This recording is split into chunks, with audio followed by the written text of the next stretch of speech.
The honourable member for her contribution to the debate. Further debate, the honourable member from Richmond Hill.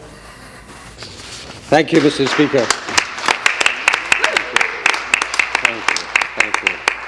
It's a great privilege as a newly elected member of the legislature to stand here where so many distinguished Ontarians have stood before. I feel honoured and humbled to be able to serve the residents of Richmond Hill who have shown their confidence in me and in our vision of Ontario. With that trust comes a duty to serve not only Richmond Hill but all Ontarians, and I am here to reassure you that I will fulfil that duty every day as a member of this Parliament. Richmond Hill is one of the fastest-growing municipalities in Canada, where many industry and business are helping to build and expand its economy. Richmond Hill is a multicultural and diverse community. Its ethnic population is growing and evolving. Over 50% of its population was born outside of Canada. Richmond Hill is a beautiful town that has hundreds of acres of green space. Oak Ridge Moraine and Greenbelt form part of the town of Richmond Hill. Richmond Hill has been home to the David Dunlop Observatory, which was established in 1935 on a 200-acre parkland located at the heart of the town. The observatory is home to the largest telescope on Canadian soil. Mr. Speaker, I was born and raised in the ancient city of Urmia in Iran. I was the first in my family to finish high school and then graduate with a bachelor and 2 master's degrees and a doctorate. I went on to conduct research in nuclear physics, electronics, and material science, and later won awards and got elected to fellowship of prestigious scientific and engineering institutions. I published numerous scientific and technical papers and reports and spoke at over 40 international conferences held around the world. I taught at colleges and universities, and as an administrator, I worked in the capacity of chief scientist, vice president, department chair, dean of a school, and chief librarian. As a business executive, I traveled internationally and conducted numerous business negotiations with senior executives of the world's leading manufacturers in the electrical field. Mr. Speaker, in my life, I have also experienced a revolution and a war. My family and I survived the Islamic Revolution and the Iran-Iraq War, though hundreds of thousands did not. My family and I fled Iran in 1987, and on midnight of February 9, 1990, when we landed at Pearson Airport, we found peace, security, and dignity in this wonderful land. Since then, my family celebrates both July 1st and February 9th as our Canada Days. So this is why, Mr. Speaker, I ran for the office. I wanted to give back to the country that welcomed me, as well as over 150,000 Iranians over the past 30 years. Once Albert Einstein said, "Only a life lived for others is a life worthwhile." So, as the first Iranian Canadian ever elected to an office in Canada, it is with pride that I stand here before my fellow members of the legislature.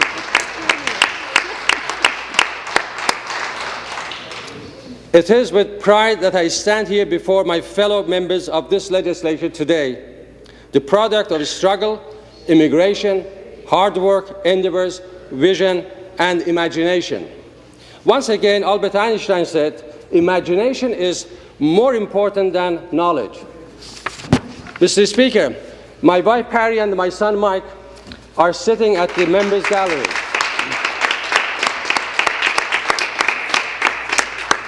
They, with my daughter Michelle and her husband Frank, and their daughters Sabrina and Sarah, my mother and late father, have all been sources of inspiration and support in my life. As a parent and grandparent, I believe that the preservation of the environment we share and the universal health care system we rely upon are the keys to a better future.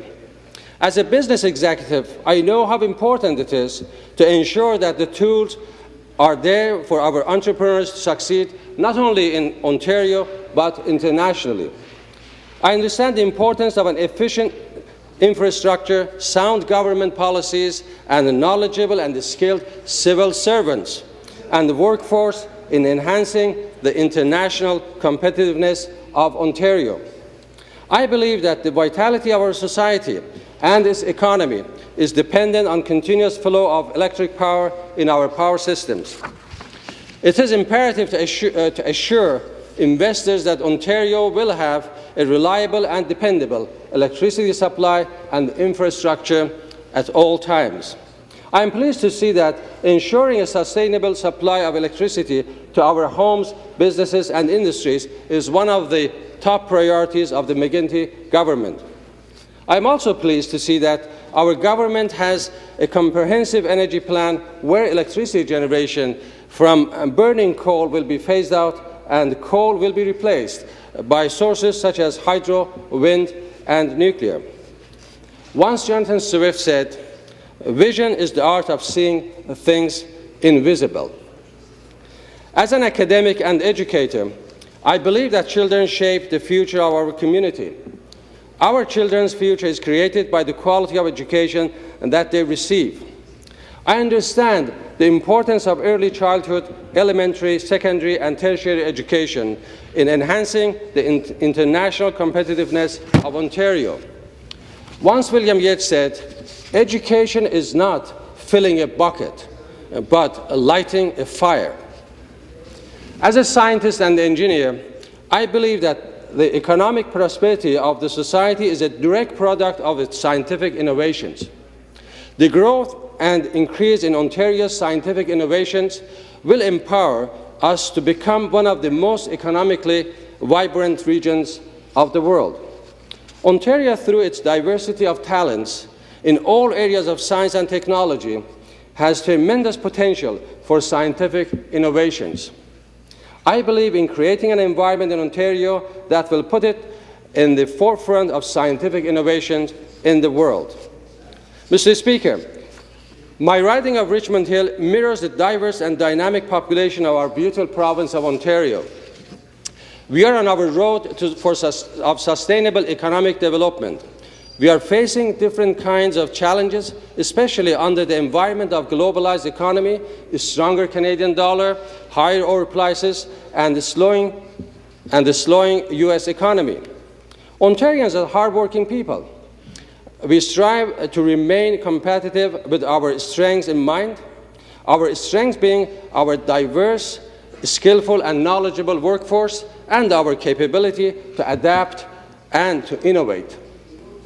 Our large pool of immigrants from different countries is a great asset to our competitiveness in the global market. The McGuinty government has been active in creating significant investments towards enhancing our competitiveness, adjusting to global restructuring, creating high-valued next-generation jobs, and ensuring long-term success for different sectors of our industry. I believe the McGuinty government's positive thinking and the forward-looking strategy will continue to move Ontario forward under the global economy. I am certain that with the great leadership of our Premier, the Honourable Dalton McGuinty, we can each do our part to make sure that the province of Ontario continue forward even greater levels of prosperity. Mr. Speaker, please allow me to share with you and this legislature my dream for Richmond Hill and the York region. As you know, the population of York region is close to 1 million and is rapidly growing. Population of York region is more than the population of each of the maritime provinces and almost equals to the population of Manitoba and Saskatchewan. Yet, York region does not have a university. York region students are forced to travel a long way to Toronto or other cities to attend university. York region deserves to have a university of its own, and Richmond Hill is the ideal town to host this university. Mr. Speaker, I am very proud and privileged to represent such a vibrant and diversified riding as Richmond Hill.